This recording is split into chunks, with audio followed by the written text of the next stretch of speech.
Hi students, I am Rishabh Rena from class 10. Today I will discuss class 10 physics chapter first light reflection and refraction with you. So let's start. Light होता क्या है? Light energy की एक ऐसी form होती है जिसकी मदद से हम देख सकते हैं। तो हम ये लिख सकते हैं कि light is a form of energy which enable us to C.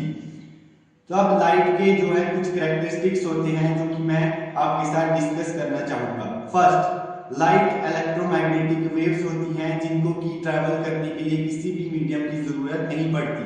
Second, light हमेशा एक स्ट्रेट लाइन में ट्रैवल करती है। थर्ड, लाइट जब भी किसी वैक्यूम या कभी एयर में ट्रैवल करेगी तो जो लाइट की स्पीड रहेगी वो होगी 3 × 10⁸ मीटर पर सेकेंड।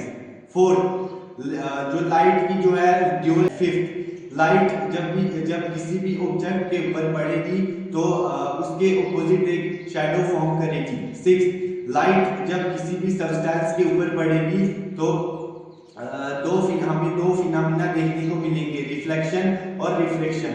हम इन दोनों के एक के बाद एक डिस्कस करेंगे। सबसे पहले रिफ्लेक्शन।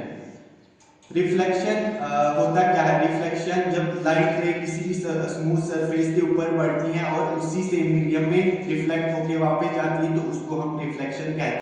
रिफ्लेक्शन के दो ला जो कि मैं आपको डायग्राम के थ्रू अच्छे से डिस्कस कराऊंगा और जो कि आपको डायग्राम के थ्रू बहुत अच्छे से समझ आएंगे। तो जल्दी से चलते हैं डायग्राम की और समझते हैं रिफ्लेक्शन के दो ला।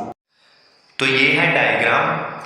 ये एक मिरर है और इस मिरर पे जो लाइन देखने को मिल रही है आपको AO, ये इंसिडेंट रे है, और जो लाइन है BO, ये रिफ्लेक्टेड रे है। ये जो AO है ये लाइट रे है, ये मिरर पे पड़ी है, और जो BO है ये रिफ्लेक्टेड रे है जो कि पड़ने के बाद इसी सेम वे में यहाँ से रिफ्लेक्ट हुई है। ये जो बीच में डॉटेड लाइन है ये नॉर्मल है और जो कि 90 डिग्री का एंगल क्रिएट करता है।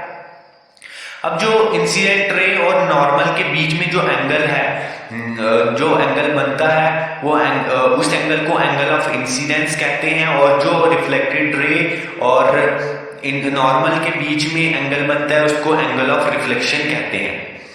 तो जो रिफ्लेक्शन का पहला लॉ है वो यही कहता है कि जो एंगल ऑफ इंसिडेंस है वो हमेशा इक्वल होगा एंगल ऑफ रिफ्लेक्शन के। जो इसका दूसरा लॉ है वो ये कहता है कि इंसिडेंट रे, रिफ्लेक्टेड रे और जो नॉर्मल है वो हमेशा सेम प्लेन पर ही लाई करेंगे। एक बार फिर से बता रहा हूं, first law of reflection, angle of incidence is always equal to angle of reflection. Second law, incident ray, reflected ray and normal lie on same plane. अब हम डिस्कस करने जा रहे हैं एक बहुत ही इंपॉर्टेंट टर्म को जिसका कि नाम है इमेज। इमेज होता क्या है? जब किसी पॉइंट पर दो लाइट रे एक्चुअल में मीट कर रही हो या हमें मीट कर रही दिख रही हो तो उसी को हम इमेज कहते हैं। इमेज बेसिकली दो टाइप की होती हैं, रियल इमेज और वर्चुअल इमेज। सबसे पहले हम ये जानते हैं कि रियल इमेज क्या होता है। जब लाइट रे एक्चुअल में मीट कर रही हो तो जो लाइट रियल इमेज है वो फॉर्म होगी। जो रियल इमेज है वो स्क्रीन पर ऑब्टेन की जा सकती है। जो रियल इमेज है वो जब भी फॉर्म होगी तो वो इन्वर्टेड फॉर्म होगी, मतलब कि उल्टी फॉर्म होगी। अब है वर्चुअल इमेज। वर्चुअल इमेज इसका बिल्कुल उल्टा है। जो वर्चुअल इमेज है वो तब फॉर्म होगी जबकि जो लाइट रे है वो एक्चुअल में मीट नहीं कर रही, मतलब हमें वो मीट कर रही दिख रही है, मतलब कि हम उनको किसी भी तरीके मीट करवा रहे हैं।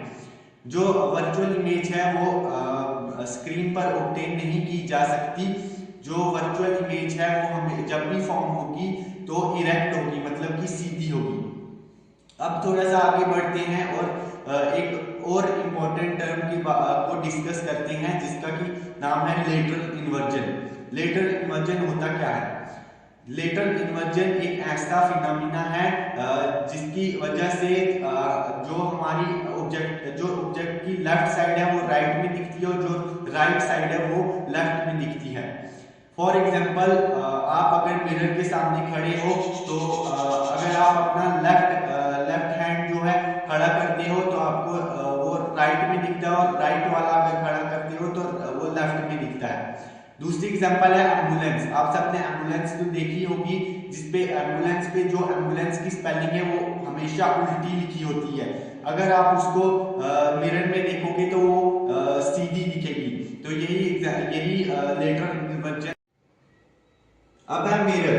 मिरर एक पॉलिश सरफेस है जो कि ऑलमोस्ट सभी इंसिडेंट रे जो उस पे लाइट रे पड़ती हैं उनको रिफ्लेक्ट करता है। मिरर दो टाइप का होता है, प्लेन मिरर और स्फेरिकल मिरर। सबसे पहले प्लेन मिरर। प्लेन मिरर वो मिरर हो गया जिसकी की रिफ्लेक्टिंग साइड बिल्कुल फ्लैट होती है, मतलब कि प्लेन होती है। Spherical mirror. स्फेरिकल मिरर एक हॉलो स्फीयर का पार्ट है जिसकी की रिफ्लेक्टिंग साइड इनवर्ड या आउटवर्ड की तरफ कर्व्ड होती है। जो स्फेरिकल मिरर है वो बेसिकली दो टाइप के होते हैं, कनकेव मिरर और कन्वेक्स मिरर। इन दोनों मिरर्स को हम डायग्राम के थ्रू अच्छे से समझेंगे। ये जो डायग्राम है ये डायग्राम है कनकेव मिरर की, और जो ये डायग्राम है ये डायग्राम है कन्वेक्स मिरर की। सबसे पहले आपको ये पहचानना आना चाहिए कि कौन सी डायग्राम कनकेव मिरर की है और कौन सी डायग्राम कन्वेक्स मिरर की है।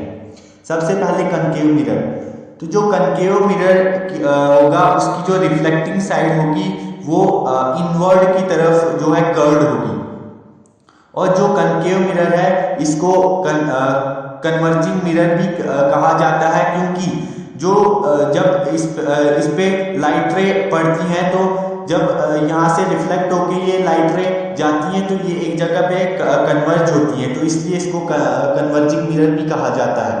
Convex mirror. जो कन्वेक्स मिरर है इसकी जो रिफ्लेक्टिंग साइड होगी वो आउटवर्ड की तरफ कर्व्ड होगी, और इसको डाइवर्जिंग मिरर भी कहा जाता है, क्योंकि जब इस पर लाइट रे पड़ेगी तो यहाँ से रिफ्लेक्ट होने के बाद ये डाइवर्ज होगी, तो इसलिए इसको डाइवर्जिंग मिरर भी कहा जाता है। तो आज की इस वीडियो में इतना ही। जल्दी मिलते हैं नेक्स्ट वीडियो में। तब तक मुझे उम्मीद है कि आज की वीडियो में हमने जितना पढ़ा आपको अच्छे से समझ आ गया होगा। अगली वीडियो में यहाँ से आगे बढ़ेंगे, तब तक के लिए गुड बाय।